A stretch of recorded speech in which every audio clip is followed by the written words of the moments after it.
What's up guys, Umberto here from Umaxfitness. On today's video we are going to talk the barbell bend over row. I will show you step by step how I coach the barbell bend over row to my own clients, especially if they are beginners. So if you want to gain some strength and improve your muscle mass, this video is for you. The barbell row is a compound exercise designed to work on your entire back. We are talking about your lats, your rhomboids, your real delts, your rotator cuff, and it also requires a great deal of stability from your lower back. This exercise can be also very versatile, so you better know why you're actually doing it in the first place. Simply because you might need to look at what variation you can actually incorporate in your workouts. It all depends on your goals, if you're looking for strength or for muscle mass. If you're not sure why you want to incorporate the barbell row in your routine, you better stay tuned, and next week I'm gonna release a video about the 10 barbell variations that you can incorporate in your program. So if you don't want to miss out, maybe you should consider subscribe to the channel, so you're gonna help us grow as well. For today we're gonna have a look at what I consider to be the standard barbell row that everybody should learn when you're at the very beginning of your fitness journey. So let's begin first from the setup. This can be a little bit controversial on the internet, simply because you will see a lot of people saying that your bend over row should actually start from the floor. The trick to them is that each rep starts on the floor. I don't think so. When I have somebody totally new into fitness, I prefer actually to start from the top of the exercise and work our way down. In that way you can actually test what is the hamstring flexibility they're having, as it does require a fair bit of flexibility in that area. Starting from the top is a little bit a safer bet. It's not going to hurt as much on the lower back, it's not going to compromise your future lift, and there is less risk of injury. So for the barbell row, I prefer to leave the barbell on a rack, maybe on some spotter arms, where you can start it from a much raised position. Picking up the bar, it will be pretty much like a deadlift, so the setup will be exactly the same. At the moment, place your hands where you would for your deadlift. We're gonna have a look at grip and hands positioning a bit later in the video. Once you're ready, pick up the bar and move away from the rack. Now here is where it gets tricky. You need to learn how to hinge at your hips.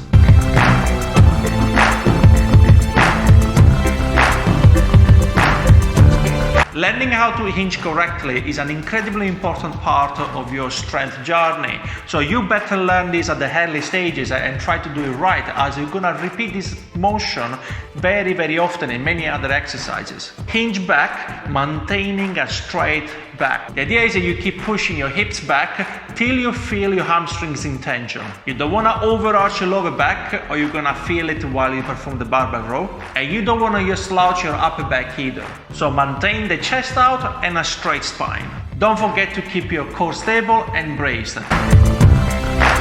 If you are not sure on how to brace or what it is, I'm gonna leave a link for one of the videos I made some time ago for the breathing and bracing, and I'm gonna find it up here. In order to achieve a full range of motion, you should be able to control your shoulders as maintaining that straight back. Your shoulders should be able to protract and retract as you require. It means that your shoulders should be able to move forward and back as you perform the exercise. In that way, you will achieve a full stretch when you descend and a full contraction when you get the barbell back up. You need to feel the contact with the barbell. Where the barbell should touch is another controversial point, but I prefer not to go too high or not too low either. I like the barbell to touch the first line of my abs.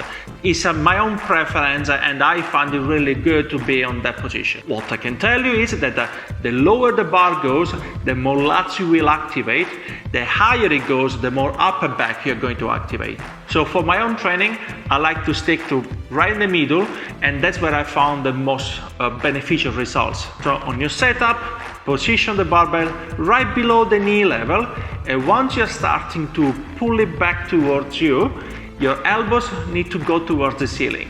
Remember that all your back muscles are not directly attached to your hands, so don't concentrate on moving the weight with your hands. Instead, try to imagine bringing the elbows backward, so towards the ceiling in this case. So, where should you place your hands?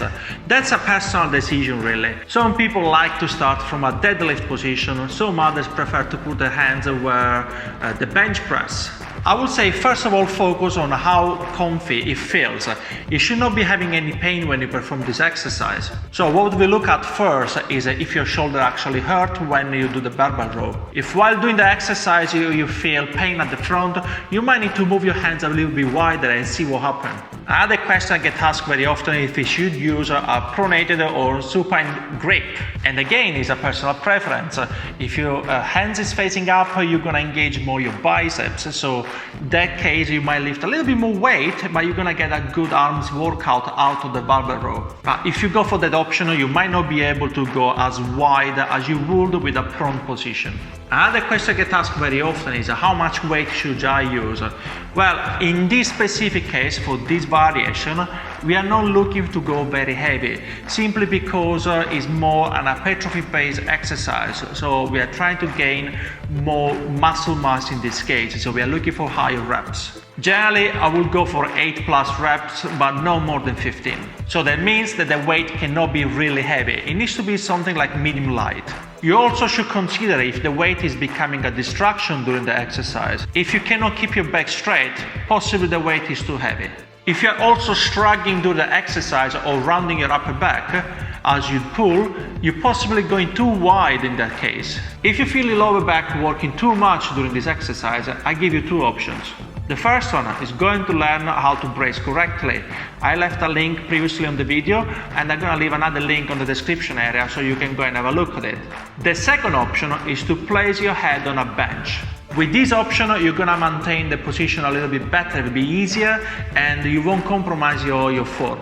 One of the greatest benefits of the barbell row is increased grip strength. This exercise and all its variations are generally added to our workout program to increase as well deadlift strength. But generally in the deadlift, the weakest link is actually your grip. So if that's something that you wish to improve, I've got a full video dedicated on how to improve your grip strength, and you're gonna find it just there. Guys, I hope this video will help you to improve your barbell row, and don't forget to hit the subscribe button, like and comment, and I will see you on the next one. Ciao!